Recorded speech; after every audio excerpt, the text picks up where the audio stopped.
पुण्यात्माओं, ऐसे जो साधना हम गलत भी करते हैं, अपने मनमुखी भी करते हैं, उससे भी लाभ नहीं होता। तो संत के वचन में शक्ति होती है और उस शक्ति से ही वो शब्द आपके अंदर काम करता है। जैसे जो औषधि होती है, इंजेक्शन के माध्यम से शरीर में प्रवेश कर दी जाती है तो वह काम करेगी, और बगैर सिरंज के वह अंदर नहीं जा सकती। तो ये समझो कि संत की वाणी सिरंज होती है, वो आपके अंतःकरण में इस मंत्र को प्रवेश करती है, फिर वो मंत्र आपके यहाँ कार्य करता है। इन्हीं मंत्रों को अन्य आदमी देता रहेगा, कोई लाभ नहीं होगा, अधिकारी है ही नहीं वो उसको देने का। तो इस प्रकार संत वचन की शक्ति से आपके अंदर भक्ति प्रवेश करते हैं, और फिर इस सत्संग के माध्यम से ये वाणी, अमर वाणी जो महापुरुषों ने बोली थी, उस वाणी को अधिकारी बोलता है तो वो आपके ऊपर असर करती है। वो ऐसे असर करती है जैसे किसी को सर्प डस जाता है, और उस सर्प के विष उतारने का एक मंत्र बोलता है गारडू, वो सपेरा।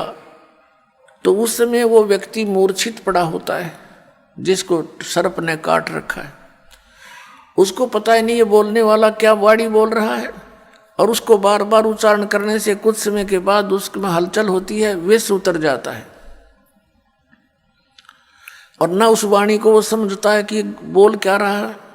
तो पुण्यात्माओं, ठीक इसी प्रकार हमारे अंतःकरण, हमारी आत्मा पर पाप कर्मों का विष चढ़ा हुआ है।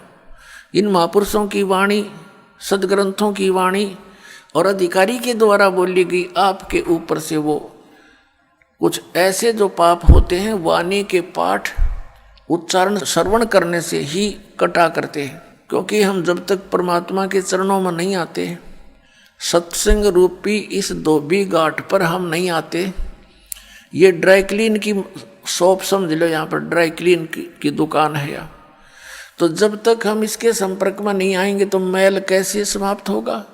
मैल समाप्त हुए बिना उज्जवल कपड़ा कैसे होगा? तो आप यहाँ आते हो, अपने मित्र प्यारों को भी लाते हो। हमने भी जितने दिन सत्संग होता है सबको आना अलाउड कर रखा है, आओ सत्संग अवश्य सुनो।